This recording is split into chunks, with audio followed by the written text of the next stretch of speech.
Welcome to Tell Me Your Story, New Paradigms for a New World. I'm your host, Richard Dugan, and I thank you so much for joining us on the radio broadcast at 7 a.m. and 7 p.m. on a Sunday and Monday mornings at 1 a.m.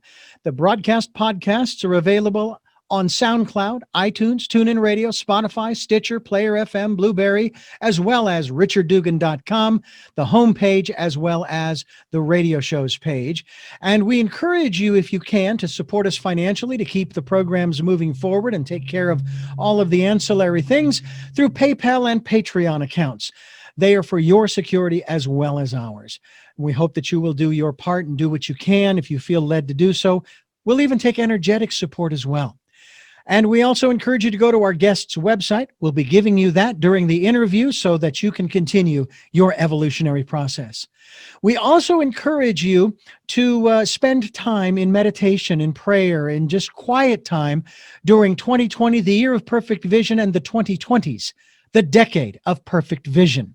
And we hope that you will do that. Listen to that still small voice, that divine self, your higher self, and follow the promptings. And find that still, small, quiet, peaceful place where you can just relax and get a hold of what's really important in your life. We encourage you to do that, and we also encourage you to stay tuned to Tell Me Your Story, New Paradigms for a New World. I'm Richard Dugan. Stay tuned. Today's guest, I think you are going to really enjoy here on Tell Me Your Story because it's a subject I think that many of us have been concerned about, but maybe not really aware of why we've been concerned. As a kid growing up, I was afraid, but now as an adult, whenever I have this experience, I say hello. Who am I talking to? I'm talking to the bees. I am talking to those creatures who basically pollinate. I don't know what the percentage is. Our guest may. Maybe it's 99% of our food. And without them, I don't know what we would do. We'd be eating dirt, which not necessarily is a bad thing because there's lots of good stuff in the dirt as well. But we're talking about honeybees. We're talking about a book and our guest, who is a returning guest to the program, all the way from Ireland. I wish I was there with you right now. The book is entitled A Monk in the Beehive. It's a short discourse on bees, monks, and sacred geometry. And I have to say that I remember the first time I heard about sacred geometry, ironically, was back in the 80s when I was working for a Christian radio station. And I thought, sacred geometry, Christianity, how do those mix? Skye and Lewis Taylor's my guest. You're returning to our program all the way from Ireland. Thank you so much for being here. I can't tell you what a joy it is. Even though this is remotely, I am living osmosisly through you there on the Emerald Isle.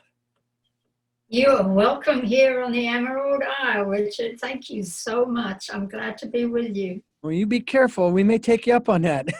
We may bring our whole menagerie. You'd be welcome. Along with the bees. As I was saying, as a kid growing up, being legally blind, I couldn't see as well as most. And so when there were flying things, buzzing things around me, I would get scared. Now, I can't remember ever being stung by a bee, honey or otherwise, or a wasp or any of these other flying insects that have the stingers.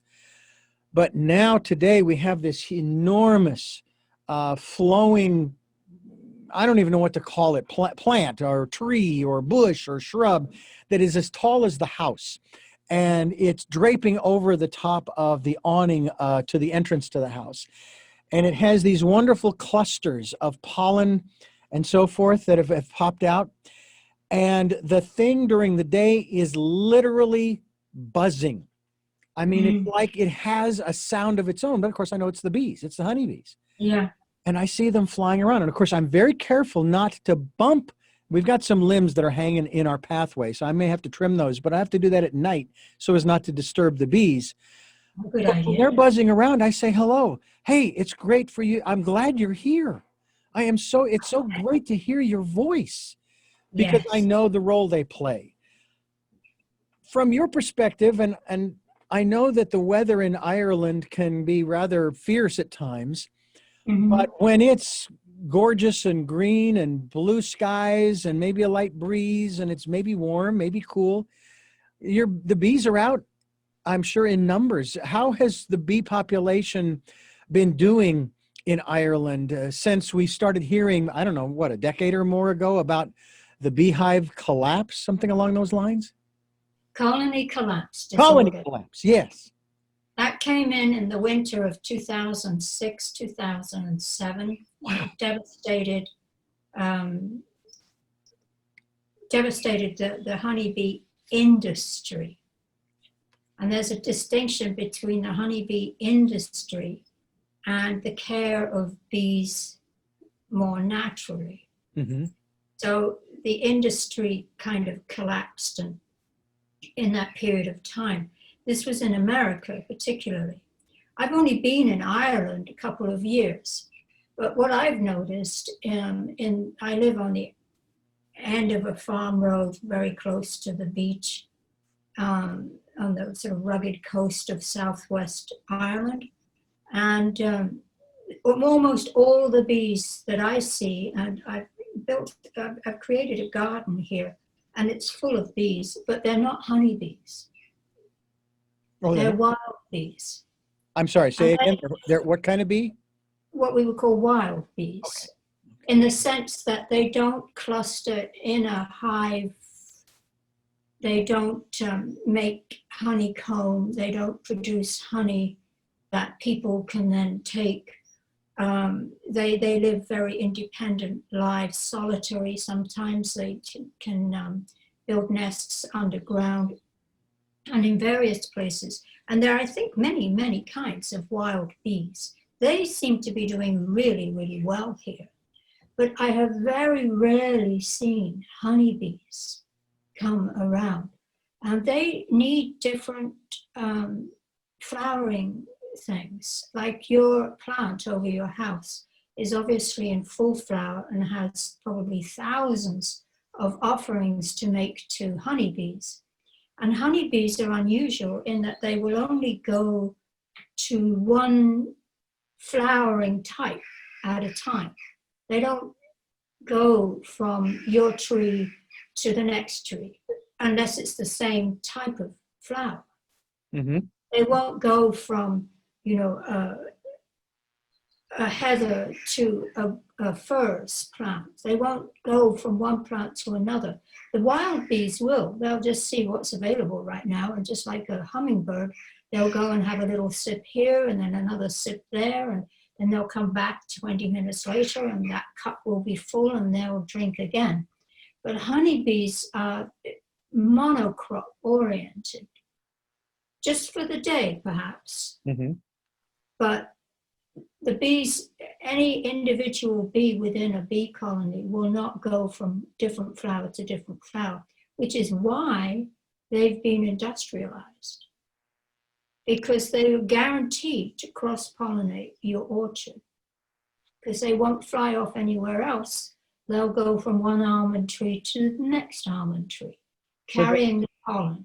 Right. What you're talking about then are those white boxes that are the hives that are created with those sliding shelves, if you will, or actually vertical frames that the bees create the honeycomb in order to deposit the honey in. First of all, let's start with what the honeybee, because that's what we're focusing on here, of course. The bee. Yes, let's do that. Let's talk about the various things from the very beginning that the bee creates. Now, the first thing that the oh my goodness, I can't even think of swarm. That the swarm Right. must. Let's If that, start there. I'm sorry. Let's start there with the swarm. The That's swarm. good.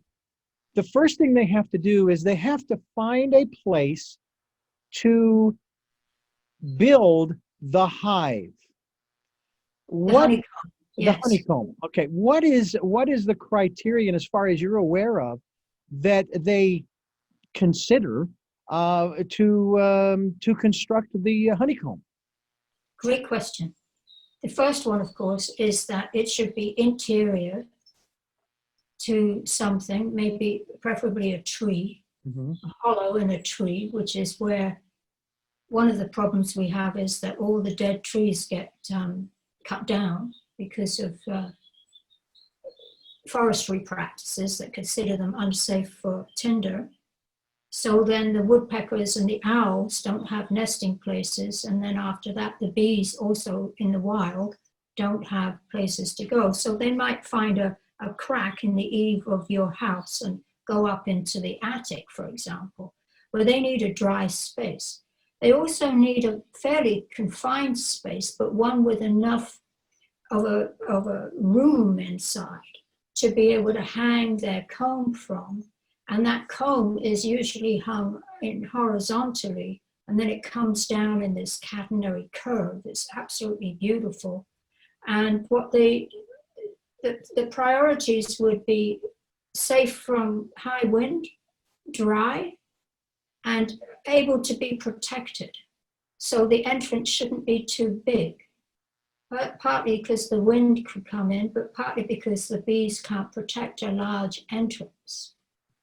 There would then be instinctively concerned about bear, for example, putting in a paw and pulling out the grubs, which is what bears want most, is the young grubs. So they want a safe space, and they want one that's not on the ground. They want one up in a tree. They're not ground-dwelling creatures like some of the wild bees. Mm-hmm. So they need a little bit of height. Okay. All right. And That's so for real estate. so if you yeah. So I don't go to my real estate agent and say, look, I need to build a honeycomb, and this is a criterion here. He's not going to help me very much. And I also know too that in some instances, realtors, real estate agents, and even homeowners too, they'll find these hives, maybe in their attic, maybe under their eaves. We have very large eaves on the house that we're living in at this time. I mean, we're talking probably 4 to 6 feet out from the main house. So these are rather large. And we've actually found wasp or hornets, little nest made out of mud and what have you, which we were very careful in removing, and did it slowly, did it at night, and so forth. But as far as a beehive, unless there is some structural issue, I would think, you really wouldn't want to move it, and because they are obviously there because there are some plants that they are, shall we say, using or servicing, what have you. So is that another criterion for building a hive, or does that matter because obviously they can fly? And speaking of which, I've always heard it said that from an engineering standpoint, they shouldn't be able to, but they do. That's right. They're really extraordinary creatures. I mean, just like all other creatures on this planet, everybody needs a home and food. Mm-hmm. Food and shelter are the biggest issues in all creatures' life on this planet. Even if you're a fish in the sea, you need a nook that you can rest in or hide in from the bigger fish in the sea, and so forth. And the bees need a place to build their comb. They also need it, as you just wisely said, fairly close to enough flowering vegetation to feed themselves. And feeding themselves means that they collect nectar, which they will turn into honey after they've built the comb, which gives them the cells to put the nectar into. And then they collect pollen, which is the protein, and they'll mix that pollen with the nectar to make what we call bee bread. And that's how they rear the young. The grubs are fed a mixture of pollen and nectar, the bee bread, until they fill their cell, and then that's capped off. And then they go through their transformation in that cell and become little bees, having been hatched in there by the queen as an egg. So when we go back to the initial issue of swarming, what happens is that the queen has left the hive with probably 20, maybe 30,000 of the bees that were in it.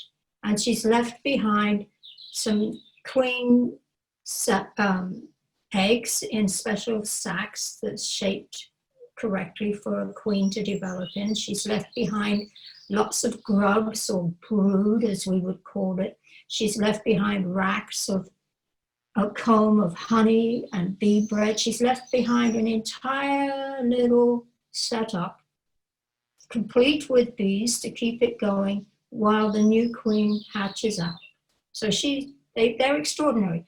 No human parent actually says to their teenager, okay, here's the house, the fridge is full, everything you need is here, here's a bank account, don't worry about a thing, we'll leave now.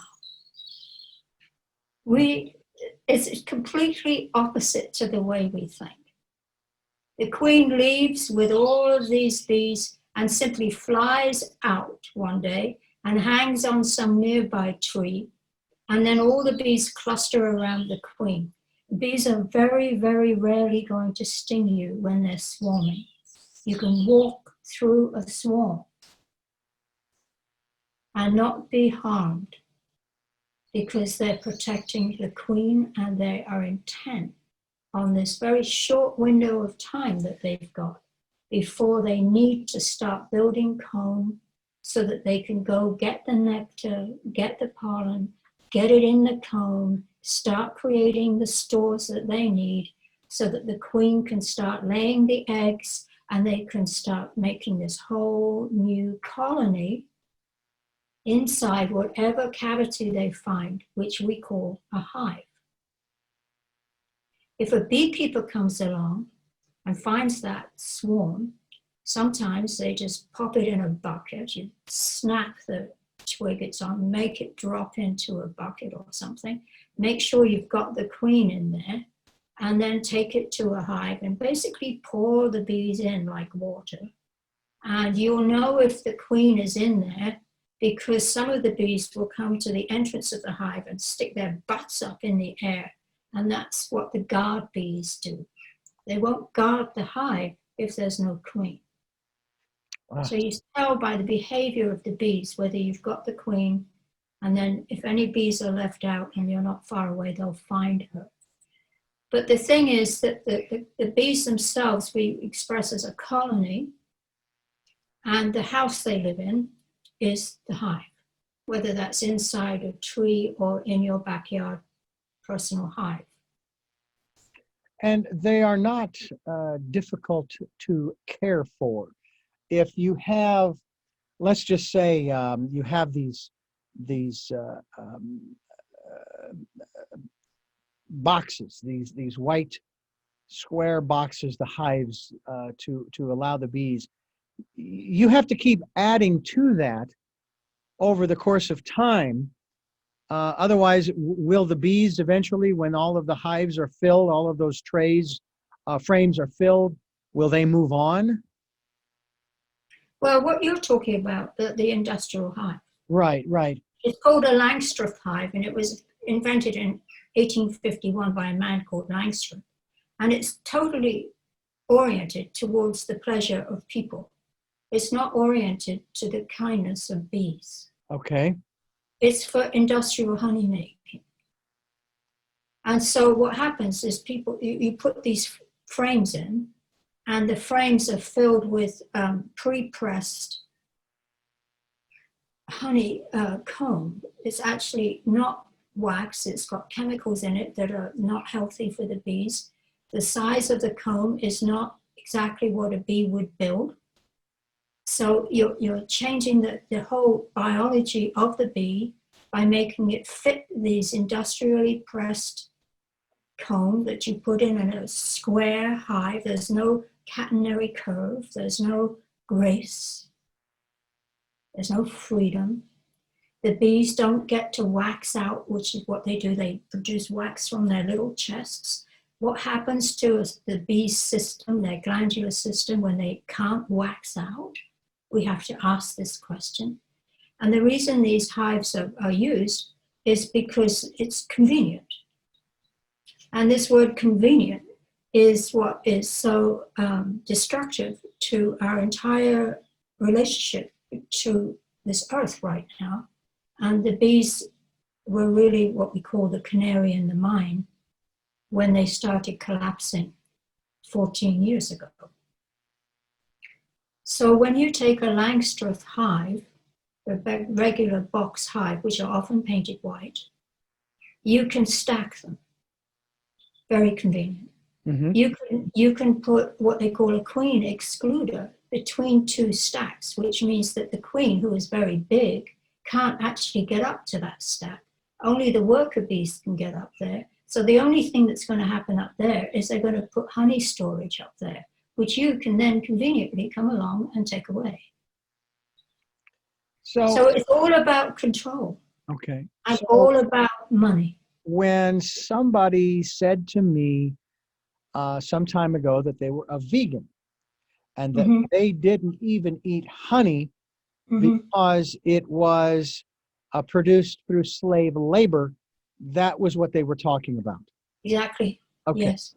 Are there And it was, go ahead. are designed in this way?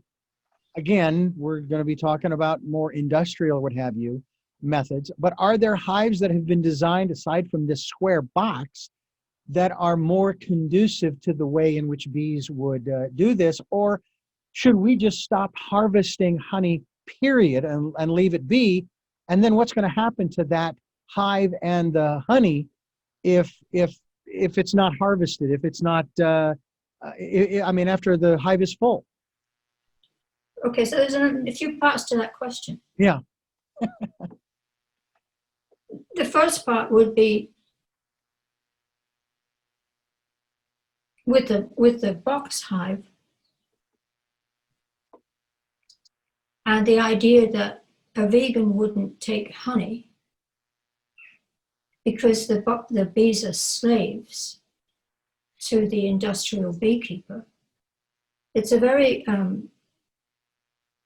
appropriate phrase, because the industrial beekeeper will actually have thousands of these hives, thousands, Okay.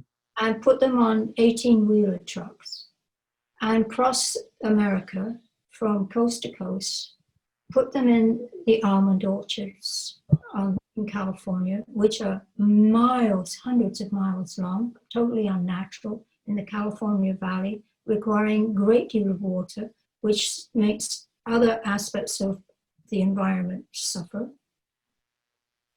These bees are put in the orchard at the time of flowering, and sometimes the flowering of the trees is also treated with chemicals while the bees are there. The bees, after they've done their job, thank you very much, are packed back up on an 18-wheeler, taken across country to the industrial bee compound.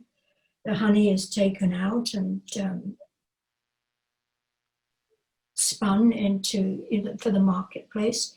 The bees don't always do well, so they split hives up and they'll go like, oh, this one's not doing well, we'll take these out. We'll put this ones are doing over there. So they'll pick up a frame of bees and put it into a different hive where they have no relationship to this queen. And they just jiggle things around until they can keep going with their numbers. In order to keep the queen producing enough eggs to maintain a thriving hive, they also breed queens, which is an entirely unnatural and unholy occupation. And Rudolf Steiner, who talked greatly about bees in the 1920s, warned us then that if the practice of replacing queens for industrial hive purposes didn't stop, we would lose our bees in 100 years. That was 100 years ago. Mm. So some prophecies are coming true. Yeah. But your question about a different design is a good one. Yes, in Africa, they will always use these top bar hives, which are not really industrial, but they work very well. and they're still used, and they protect a great deal of crops because, believe it or not, elephants are afraid of bees. And so yeah, I guess they must get up their trunk or in their ears or something. But so where the crops are threatened by the elephants who munch away on all kinds of vegetation, then the people put up these top bar hives.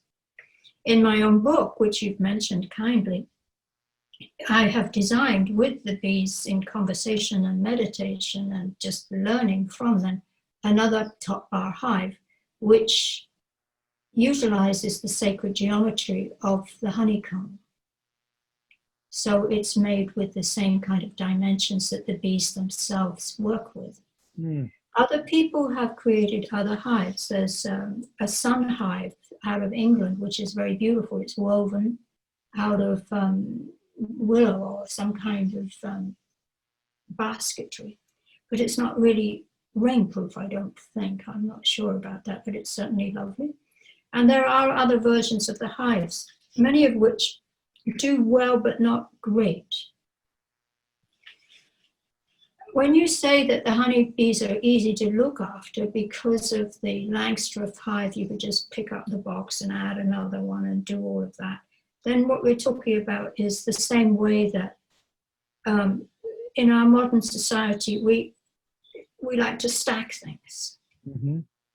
So, we have container ships with cargo that's stackable, that goes on a truck that travels with stackable things, and everything's related to the square or the oblong. It's all with lots of corners, and you can just pack one on top of the other, which of course is what the Langstroth Hive does. But with the top bar hive, we don't do that, and we don't put in the pressed comb. We just put a solid bars, one after the other, across the top of the hive that is then angled in so that the bees can create their own natural catenary curve, wax out from their chests and build their own comb, which is exquisitely beautiful, pure white most of the time to begin with, and it yellows as the honey comes in and the nectar, and then when it gets old, it gets dark, and the kind beekeeper will replace that bar. Yeah. They don't take a lot of work if you aren't keeping them as slaves. Right. So let me ask, out in nature, out in the wild, there are honeybees, wild honeybees. And yes. All right. And they go through this process Yes. of finding a place to build a cone, honeycomb. Yes. And they begin that process. They build it. Now they go out into the world and they look for plants that they can feed from, get the nectar and so forth, and the pollen. And they bring it back to the hive and they do their thing and they make the honey and the propolis and the bee bread and all of the different elements that make up the hive for the colony. Yes. What happens when that hive gets full? Swarm. When the beehive gets full, when the beehive gets full, the queen will swarm. So half of the bees leave, leaving behind a new queen in her little cell, still growing, leaving behind enough honey to keep everybody going, leaving behind enough grubs to come on within the next few weeks to replace the bees that will then go out to forage. And basically, that's the only way a honeybee propagates. In a beehive of honeybees, we see this as a superorganism. There's what we call one bee. It has thousands of moving parts, which we call bees. But actually, the whole colony is one creature. When the hive is full in the way you described so well, what happens is you basically get a split and the hive divides into two. The reigning queen leaves, leaving the new queen to take over, but that actual honeycomb home, there is no reason for it to ever die. it could be eternal. So it sort of becomes self-sustaining. They consume the honey, they use it in some fashion, and all of the other byproducts. That's what they live on. Okay, okay. So we are actually taking from them, whether it be industrial or otherwise, we're actually taking from them their food. Exactly. Wow. I love honey, but I have a whole new, not only respect for the honeybee, but now I'm sitting here going, even if it wasn't industrial, it would be like someone coming into my home and getting into my pantry. That's exactly what you're doing. That's really well put, Richard. It's exactly right. And that's a little unnerving.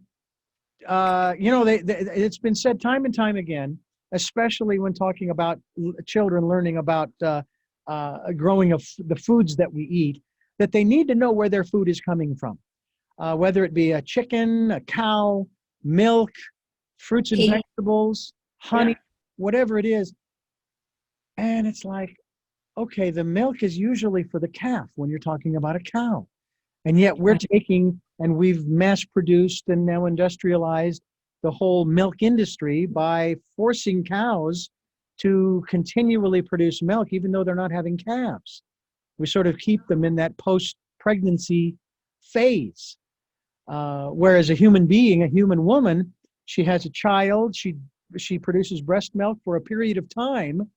And when that child is old enough to start eating other things, the breast milk eventually stops being produced. Precisely. But in the case of the cow, it never stops. Yeah, and because of that, the life of a cow is seriously depleted, the lifespan. Oh. Cows could normally live about 20 years, but these days in a dairy farm, you'll be lucky to get 4 or 5. Wow. This, I love the bee. I love honey. I love the whole aspect of it. And yet now I'm just sitting here going, this was going to be a really uplifting program. And somehow it's just turned on me a little. But what I want to dive into more is Can I say something there? Go ahead, please. For me, it is uplifting that you understand that. Yeah. Because if everybody suddenly goes like, wow, there's no corner store in America that doesn't have some kind of honey. How can that be?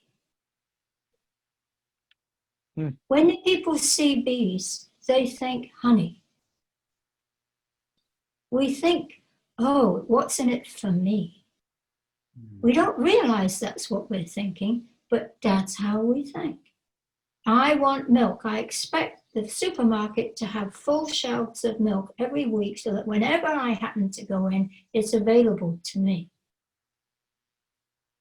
This is how we are taught to be for the last, particularly 70 years, since the 50s, and the onslaught of advertising through television and now through all kinds of media that says, hey, have your Weetabix and milk in the morning and you'll be strong. And and all of this stuff, and it's all an absolute lie. There was a scientist back in the 1920s or 30s, I can't remember the exact year, in India. And it was written about by Paramahansa Yogananda. And the scientist's name was Jagadish Chandra Bose. And he developed what is called the Crescograph. And it is designed to measure the turgor pressure, or in human terms, the blood pressure of plants.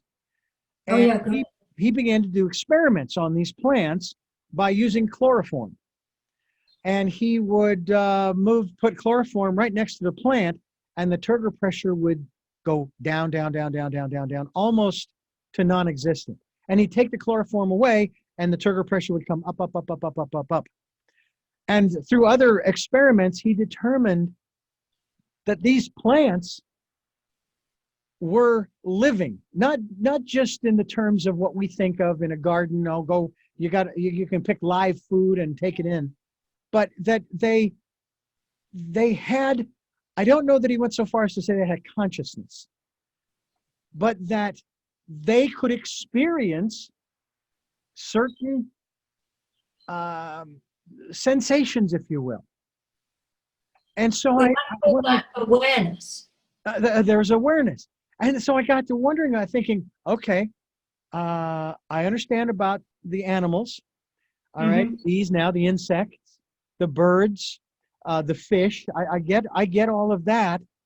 And I understand why a vegan, one who wouldn't eat probably most of those things, would still eat plants. And then when I read this about the turgor pressure and the awareness of plants, I'm going, you can't eat plants either because they're alive. They have an awareness. So now what are we going to eat? And this is sort of the dilemma that we have.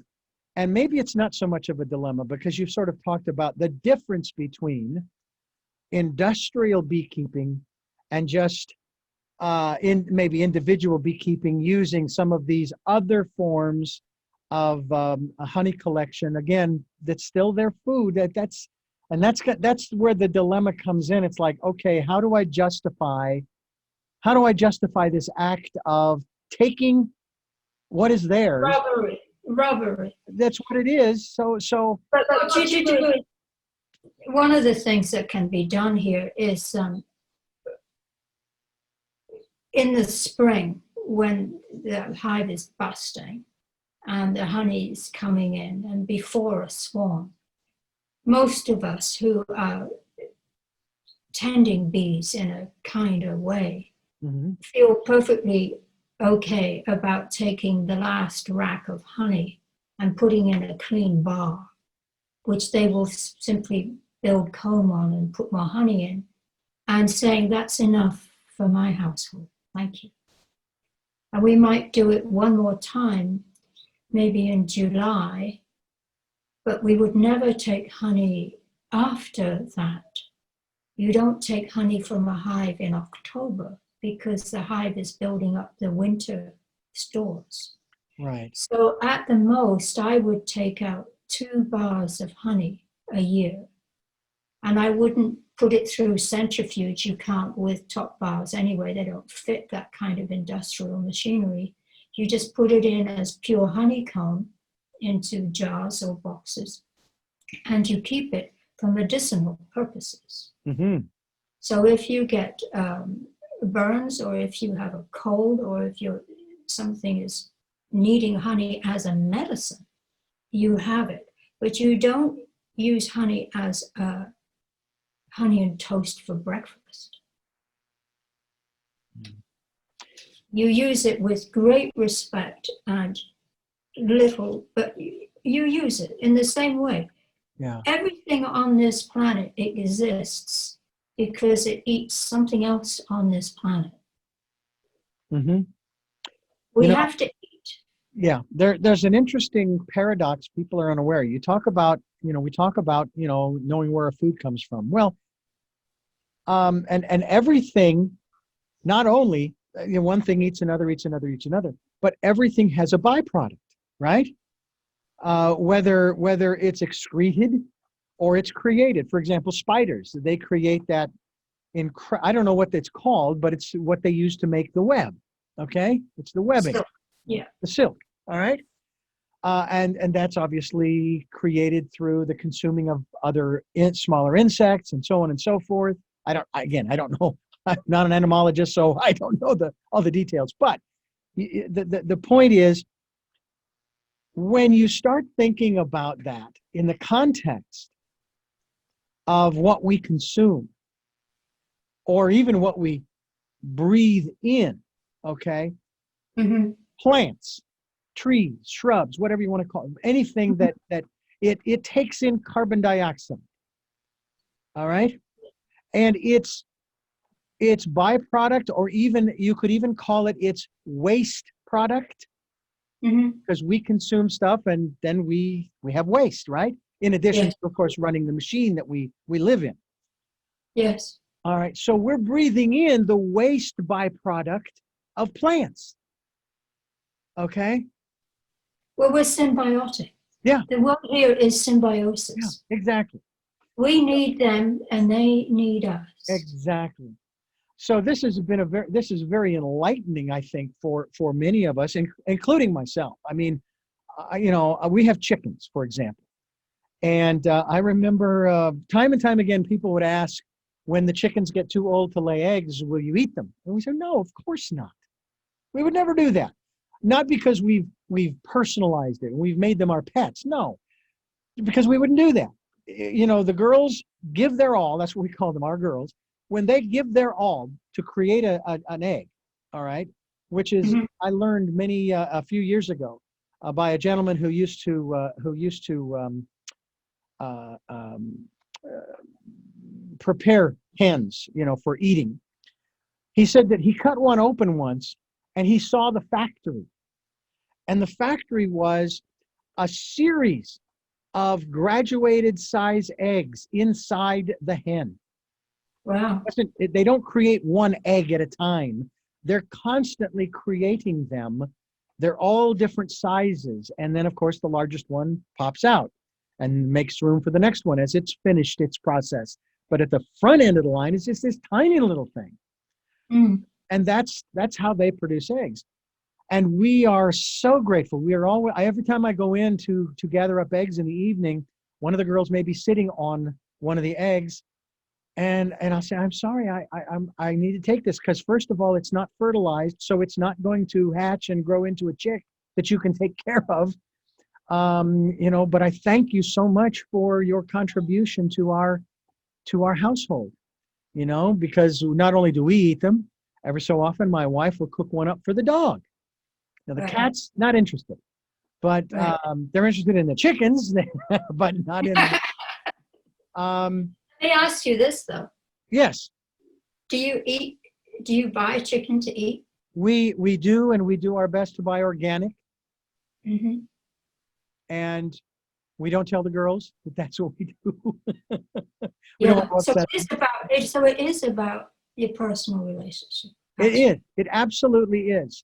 And it's about respect and gratitude, it sounds like. Oh, absolutely. And I feel the same way, even though they don't produce anything other than love, which is a major thing. I do the same thing with the dog and our cats and the bees and even the rodents that, unfortunately, we have to find ways. We do not use chemicals or poisons. I let people know that, to keep them away from the chickens and their feed and their water, to keep them out of the house, out of the walls. But, we're not 100% successful. But I also say, if they're there, first of all, there's nothing I can do about it. I'm not going to break into the wall to try to get rid of them. And I'm not putting anything in the wall to try to get rid of them. But what I'm going to acknowledge is that we live in the wilderness. That we do. We live up in a rural area of California, of Santa Barbara, above Santa Barbara, in the forest area. And that's where we live. And we have coyotes, and we have foxes and squirrels, and we have a family of 5 deer, a mama and 4 young ones. Oh, and this has been over the last 2 or 3 years that they've been producing, which means there's a buck around somewhere who is facilitating this family growth. And we just think it's fabulous every time they come around the house. And we just sit quietly and we just watch them. And my wife talks to them. Right. So this we have also symbiosis. You see, this is it. There are people that go out into this kind of a landscape and will, clear cut a space to put their house in and make it immaculate and have it landscaped and put a proper road, so to speak, up to their garage and have it all sanitary so that they can look out over there at these things but not have it come close. Yeah. And that's not symbiosis. You're trying to live symbiotically within the landscape, even though as a human, you don't really belong there. No. But because you're living symbiotically, everybody's making room for you. Right. But then you have to ask the question, if where I'm living, and again, I take your point here, but if I and others like me are living in a space where we don't belong, the next question would be, then where do we belong? Where should we be living? And that, to me, is a tough question. It is, and I've had that same question myself. I don't think I should have really said that you don't belong there. I think the thing is, it's not so much where we live, it's how we live there. Yeah, yeah.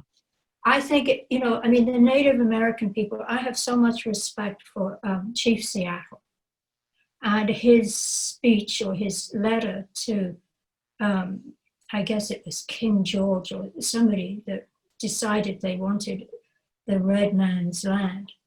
And his speech to them about, how can I sell you the air? You don't understand this land because our ancestors are here. We know every nook and cranny. We respect every nook and cranny. We know the ways of the wild ones. We live with them. And this kind of thinking is really being diminished by our modern industrial thinking that says everything is up for grabs. Let's get as much as we can. Let's make it into monocultures. Let's be savvy and put everything in boxes and stack it. And let's get as much as we can to market. And everybody should really actually earn more this year than they did last year. And don't worry, just eat as much as you want because the feast is endless. This thinking is what's causing climate crisis. Yeah. Well, and I often hear that philosophy responded to by people who say, oh, we can't do that. Here in California, for example, the governor of California just signed a bill basically saying that this state is going to have all electric vehicles in the state by, I think it's 2030 or 35, something like that. 15 years from then, roughly. I think that's, I believe that's correct. If I'm not correct, I don't want to be held to that. But anyway, there are these inroads that are being made, and that we want to stop the drilling of petroleum because, it's not helping, it's hurting, and so on and so forth. And then there are those who say, yeah, but you're hurting the economy, you're doing this, you're doing that, you're doing the other. And the science is flawed as far as climate change is concerned. It's junk science, and the list goes on. And this debate has been going on for 50 or 60 years because same time since the 50s. Because I heard there was a lawsuit filed against the federal government because they refused to do anything. And this is recently, probably in the last 5 to 7 years. And they used the government's own evidence against them. Mm-hmm. From the 50s forward, every administration has said through scientists who they brought together, who were saying that we need to do something, as I've often said, I'll set climate change aside, we need to clean up our house, period. And they've been saying that every decade, in every administration. And the lawsuit is using that information to say, you've been saying this, but you've been doing nothing. Why do you think nothing happens? Why do you think nothing changes? Nothing changes because the mentality that's within the governments and so forth are more interested in the economy. The economy is more important than the environment. Well, let's take that one step further. Sure. What they're saying is that the corporations that lobby the government and whose bosses frequently go through the revolving door into the government departments, such as the EPA and the Interior Ministries and so forth. And so we have the fox and the hen house issue. Yeah. They're always the corporate structure that has taken over the global economy is run on the basis of increased profit. And every single conversation that comes out, even during this COVID epidemic, the crisis is the economy. The crisis is that the corporations are losing money, that they're not going to be able to increase their profits this year. The expectation of the global paradigm is that every single company should make more money this year than they did last year, which means that they are going to need more of the natural resources of this world to do that. Yeah. You know, Which that, sit on our plate, though, Richard, yeah. because what they're doing is they're selling us a feast that doesn't exist. Mm-hmm. Yeah. And if the consumer, such as yourself and myself, simply get savvy about this and say, no, I don't need that much. I don't need all of that. I don't need the latest gizmos. I don't need to drive this far, fly this far, eat this kind of farmed food. I'm not going to do that.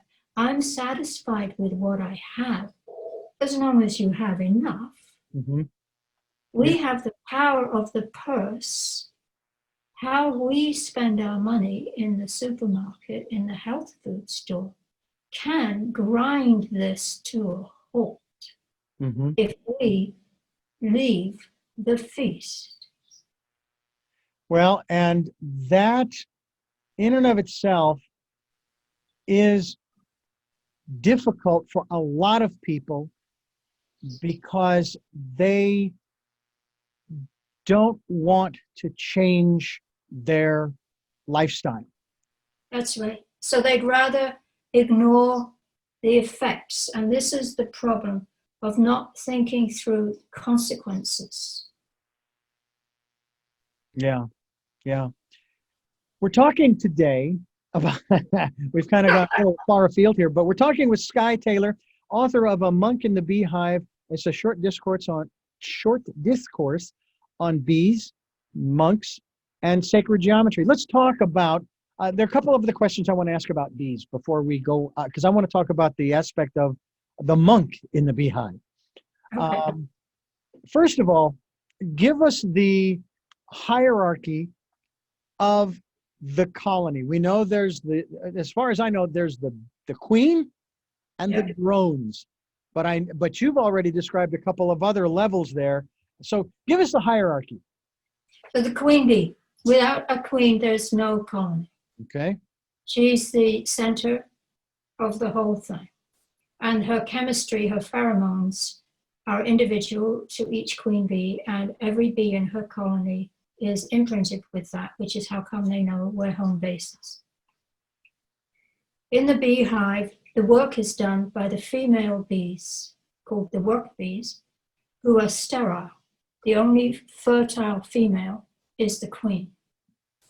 The drones are fertile, and most people think that they're only good for the nuptial flight when the new queen goes up into the sky towards the sun to mate with drones from her own hive or other hives, because they cluster together, and then come back to the hive and start producing eggs. We'll come back to the drones in a second. The queen produces between 1,200 and 1,800 eggs a day. Wow. Moving in a continuous spiral, which is rather like the nautical shell, this lovely geometric dance. And she's attended by particular bees, the queen attendants. And so they groom her, they stroke her, they feed her royal jelly from glands in their heads, very particular food. And it's, I don't know, I hate to think how royal jelly gets to market, but it does. There's one queen in a hive. Mm-hmm. She usually has 6 to 8 maidens who produce royal jelly for her. She'll lay all of these thousands of eggs. There will be half the bees, the first 3 weeks of a bee's life after it hatches out, after being an egg and then a grub being fed on the bee bread. It takes 3 weeks for a bee to become a bee after the egg is laid. The first thing they do is they turn right around and clean out the cell they just come out of, and then they start doing cleanup jobs around the hive.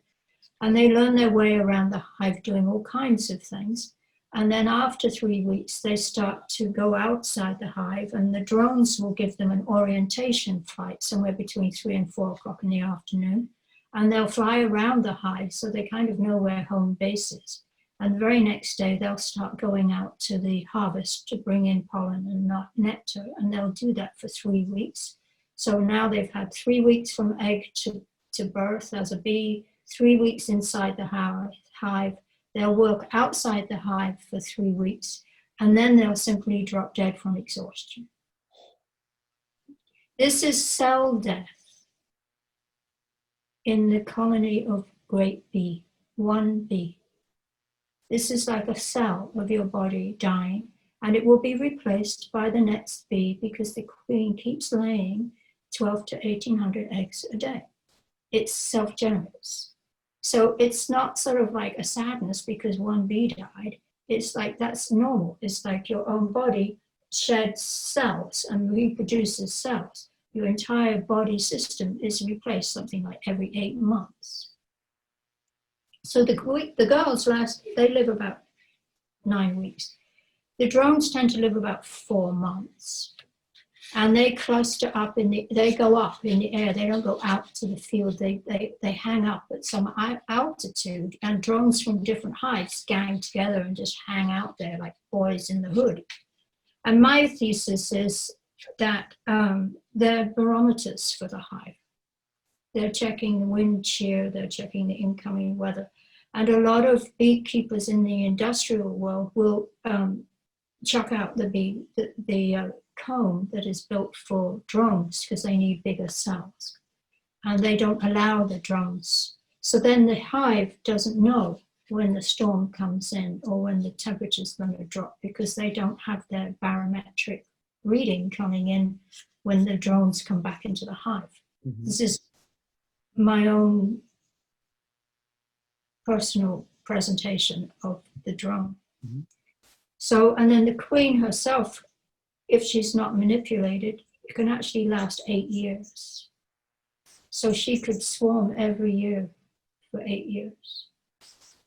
And she has only ever mated once. Those are the 3 characters, so to speak, within the colony of the hive. Okay.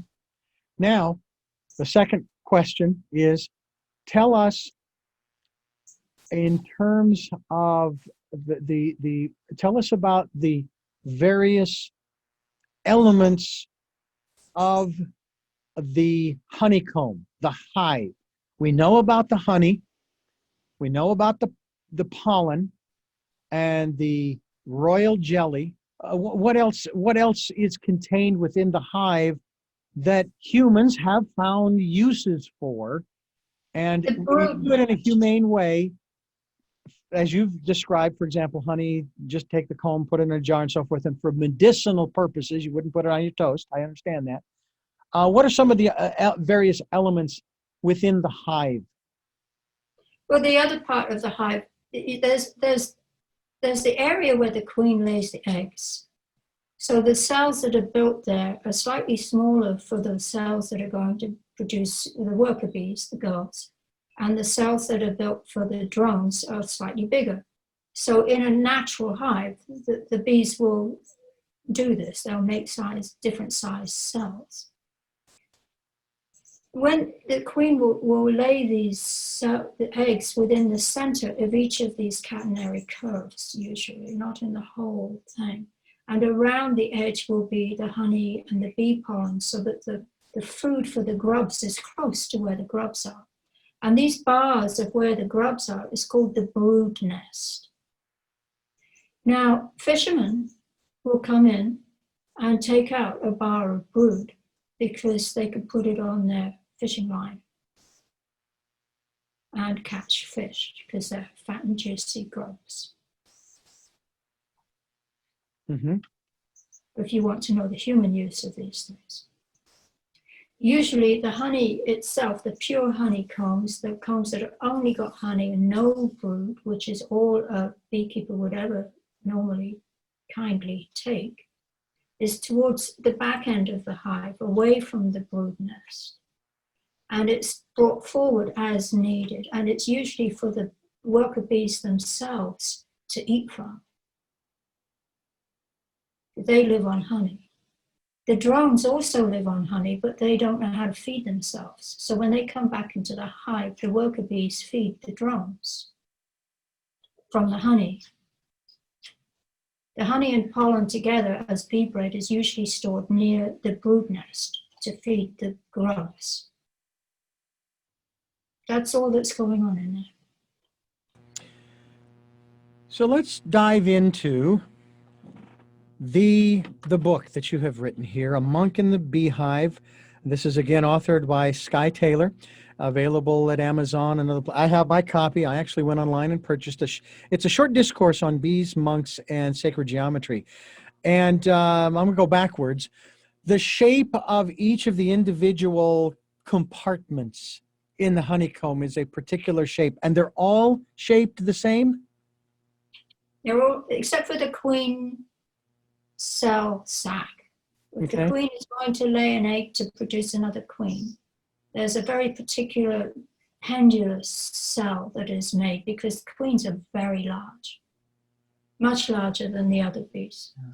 But otherwise, all the cells in every comb are hexagonal, and they fit together absolutely perfectly, and they're all slightly tilted upwards so that the nectar that's put in them doesn't spill out. So, I know that we've probably both seen architecture that has been designed to mimic, so to speak, or Yeah. have you, that hexagonal form. Matter of fact, for those who are looking at the YouTube, here's a photograph or a picture inside the book of a beautiful, I think it's really cool looking, diagram here. I know this is not the honeycomb per se, but nonetheless, it's beautiful. And of course, when you take a look at it, and one other thing, another observation, when you start describing all of these different elements, whether it's the hierarchy, whether it's what's in the the hive in the honeycomb, or the process they go through, and so on and so forth, and I'm sitting here going, somebody had to sit there and watch the honeybees in the hive for days, weeks, months, years. Yeah, I do. I think of Jane Goodall and the work that she has done. I don't know how much she did with necessarily with honeybees, but somebody had to spend the time, an entomologist had to spend the time, day and night, 24/7, in order to gather all of this information. And it seems to me, and I've said this before on this program, and I may have asked you this on the last show, do you think nature, and in this case with the conversation about bees, nature and this aspect of the bees is really one of our greatest teachers, if not our greatest teacher, in how to live with nature, how to be, if I may use the phrase, sustainable, so as to coexist with nature, not as many people, especially from a biblical perspective, want to subdue it. We were put here to subjugate and subdue the plants and the animals and so forth, and control. And I just don't get that from the sacred texts. Yeah, I think we're really looking for is a lifestyle of enough, plenty, but no more. A modesty. Yeah. I think about things like, the bees need only a certain amount of space actually to make a hive. And we haven't talked a little bit about propolis, which we should mention, because that is what gives them their immune system. We'll come back to that. But in terms of your question here, I think we have been diverted, and I think this whole thing with the corporate dynamic ruling the economic thrust of our times, the marketplace being so dominant, it has become usury instead of symbiotic. Yeah. And we've lost our sense that plants have awareness. We've lost our sense that bees are sacred. We've lost our sense of awe, and we've stopped looking for beauty. Yeah. But in this change away from a symbiotic, a natural way of life, we are compromising our own life force, our own ability to become whole, and to our inner light diminishes, our spirit fades a little. We have sicknesses that are rampant in our society that didn't exist 100 years ago. True enough. You know, it's interesting how setting the COVID issue behind us, or setting it aside for just a moment, we have an immune system of our own. And you brought up the subject of the propolis, or propolis, however you want to pronounce it, where you want to put the accent, that is used by the bees for their immune systems. Yes. And one of the things that I have been doing now over the last, I don't know, 30, 40 years, I'm now 60, and some would say, boy, you're awfully proud of that. Well, I kind of am, because I've had some relatives who didn't make it to 60. I plan to make it to 100. Good But for you.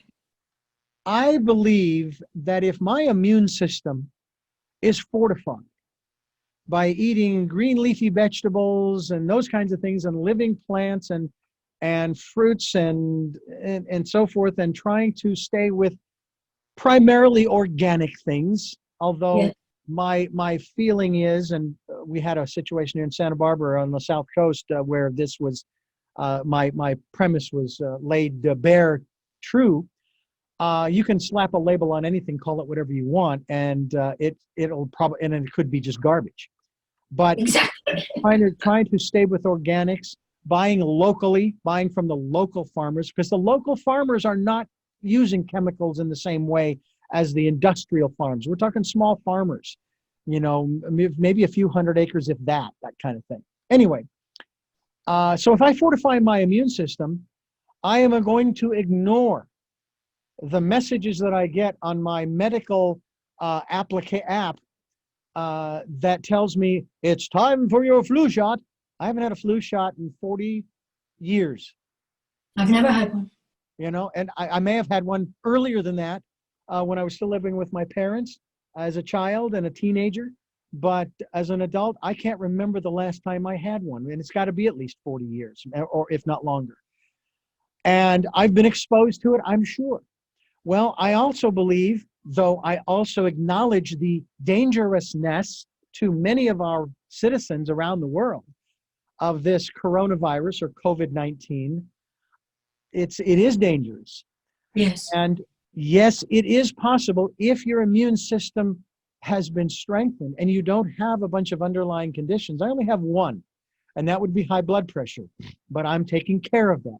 I used to be type 2 diabetic back in July, but I've gotten my numbers right down where they were before the pandemic. And the only reason I had type 2 diabetes was because we started buying comfort foods that had all the sugar and the carbs and all of that stuff, you know? As the saying goes, shop at the ends of the store, not in the middle. That's a good saying. I like that. Yeah. So if we do that, we can pretty much withstand the onslaught of just about, not everything, but just about anything that comes along. And they say that there are thousands, if not millions, of different viruses and bacteria that are out there that we aren't even aware of, because our immune systems take care of it. Right. So It seems to me that we have a lot to learn from the bees. Well, in the hive, because one bee is only one cell, and the colony in its entirety, with all the many thousands of hives, is one being, what they do is they make propolis from the sap of tree bark and some of the flowering things. I'm thinking particularly of things like magnolia that have sap and stuff like that. But they'll find whatever they need locally and they'll masticate it and make it into, in this sort of alchemical way, into this propolis, and they seal the hive with it. But every bar, if you put a top bar hive out in your garden, next time, and you've got bees in it, the next time you open the lid, every bar will be sealed down. You'll have to break the seal of propolis to lift the bar up. Every crack, if you don't make a perfect hive, and there's a tiny, tiny little air cap, that they'll close it. We had one incident once in upstate New York when I first started using or building these hives, when there was an extraordinary moment where the bees came out of this hive, completely closed the entrance and all the windows, as we call them, or the airflow units. They totally closed the whole place up in one day with propolis. And the next day, there was a massive corona mass ejection from the sun. After that had passed, they opened up the hive again. This is a bee colony that lives in a condition that makes them respond to nature, just like your plant man in India noticed the plants responding to the chlorophyll. They're in tune with what's happening. They probably had a healthy bunch of drones there. But their propolis is external to the comb. It's not in the comb, it's not in the honey, it's not in the bees. So they provide their own immune system external, and propolis is antiviral, antibacterial, and antifungal. Wow, that's extraordinary that we have something that's available to us in the ways in which you have harvested this incredible plethora of I hesitate to use the word byproducts of the bees, but Products. it's products of the bees that if we are respectful and so forth, we can utilize those, just like we can utilize the various herbs and various different plants.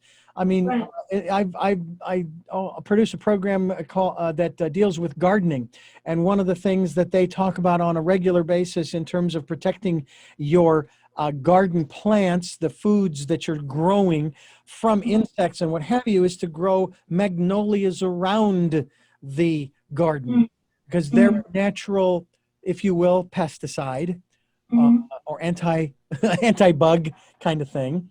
If you've got the right climate. Nasturtium does that too. Nasturtium, all right. There's another one that we know about. What about the monk? Tell us about the monk in this discourse. Well, I was the monk. I'm a monk. So we've been getting a firsthand education here from the monk, you in the garden. The thing I like about this, when I was standing day by day and often night by night and learning to get closer to the hive and watching what happened without opening the hives, is watching the bees, watching the drones, how they fly differently, how improbable the whole thing is, how beautiful it all is. It really took me back to my days in the Zen monastery. I used to live at San Francisco Zen Center, and I spent a season down at Tassajara, which you may know about. And then I ended up at Green Gulch Farm in Marin County, where I worked in the garden and learned to bring this stillness to the presence of the garden and later to the bees. And this stillness that's required for understanding what's happening, very much like the Native Americans would teach us to be still at the edge of the river and to become one with the landscape, so that the landscape reveals herself to you. The deer appears. The fish don't get flustered. The birds land close. This is because we become still and at one with our landscape. And I learnt this in the monastery, in what we call silent sitting. The style of Zen practice is called Zazen, and it means serene reflection.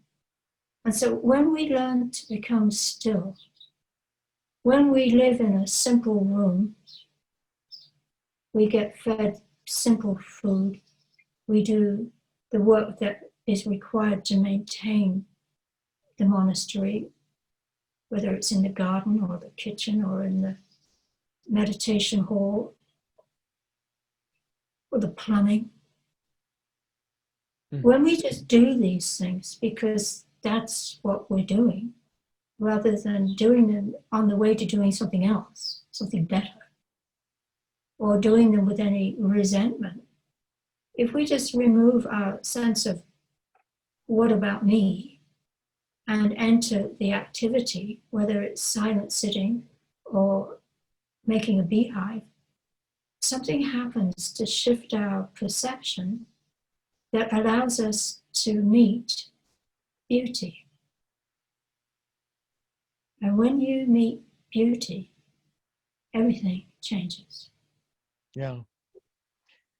You know, we had an experience on the hill just recently where we have these two beautiful oak trees that are actually within the yard that I created only by putting up a fence. When you're out in the wilderness, it's kind of hard to call the space out your quote unquote back door of your cottage your backyard when you're out in the wilderness. But anyway, they're enormous, and of course they are right next to our septic system with leach lines, so we know that it's getting plenty of water. Mm-hmm. And we came home the other day.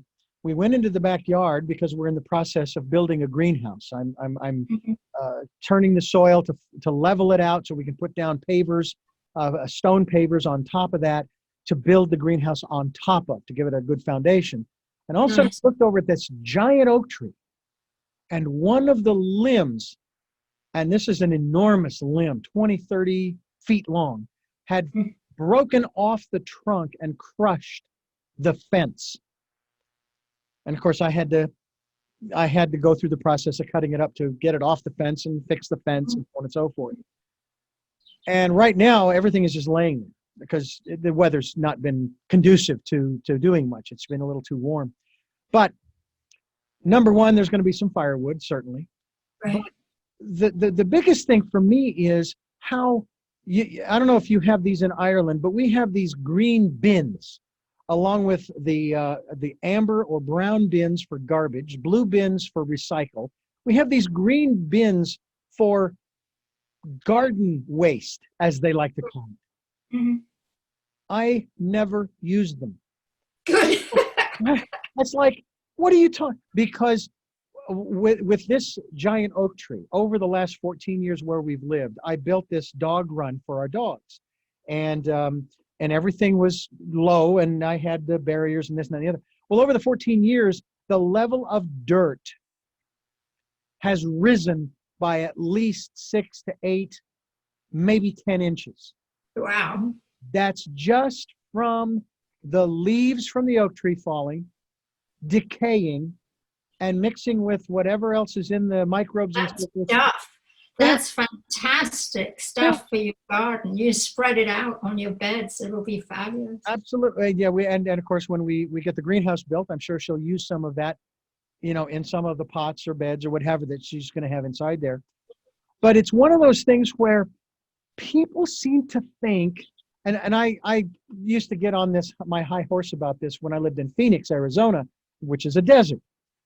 And I would see people who created desert landscapes in their front yard because they didn't want to mow the lawn anymore. God, when I was growing up, every yard, front yard and backyard, up and down our street, on both sides of the street, had green grass. It was beautiful. But they put gravel in. They put big rocks. I'm going, could you show me someplace out in the wild desert where you see this? There's no But can gravel. you show me someplace out in the wild desert where you see a lawn? Well, that's a good point. That's an excellent. And then there's some thought there because of xeriscaping is what that's called. Yeah, And that doesn't use water. that is So true. I understand your point, but there is a side to their side. Yeah. But at the same time, a lawn, though, does require water, also keeps the area cooler. It does. It keeps it cooler. That's And so true. if you have a series of lawns in a neighborhood, in a subdivision, in a city, your city is going to stay cooler. But what has Phoenix done, and a lot of other cities? Put in more asphalt and concrete, more pavement, Yeah. taking out the trees. I lived up there. It's distressing. And exactly, and it just gets worse and worse. But again, that's another story for another time. It is a monk in the beehive. We're talking about the monk Skye Taylor, and it's a short discourse on bees, monks, and sacred geometry. We didn't talk a lot about sacred geometry. Unfortunately, we're just about out of time. Maybe do that another time. Yes, we will. We will have you back to talk about sacred geometry because like I said at the beginning of the program, I found it so fascinating that Christians were talking about something that just by the term, I had never heard of biblically or religiously, but people were talking about it left and right. And I knew at that time about computer-generated geometry that was called a fractal. And I've got a couple of posters at home of fractals. Oh, they're so cool. They're similar to that shell or that spiral shell in terms of what the queen bee does as far as the eggs are concerned. Just magnificent looking things. I used to have one as my wallpaper on my computer with Windows 3.1, and that's going back quite a number of years. But Skye, We're dating ourselves, Richard. What's that? We're dating ourselves. I realize that, but you know what? I don't have a problem with that. That's all right. I got nearly 10 years on you. Don't you worry. I am proud of being 60, and I'll be proud in 10 years of being 70. My dad is 89 and going strong. Mother 86 and going strong. I don't know how much longer they're going to be here, but you know, It's the we've got quality of life family. we want. It's the quality of life we ask for. That. That's it right there. Absolutely. This has been a quality interview, I have to tell you. This has been a lot of fun. We've gone a lot of different places, but we've learned a lot from you and the work that you have done. And I encourage people to pick up a copy of A Monk in the Beehive, available on Amazon as well as on your website. Give us the website where people can go to get more information about you and the work you're doing. Thank you. Skye-talk.com. All right. We will be linked, as we are with the first interview, to your website, skye-talk.com.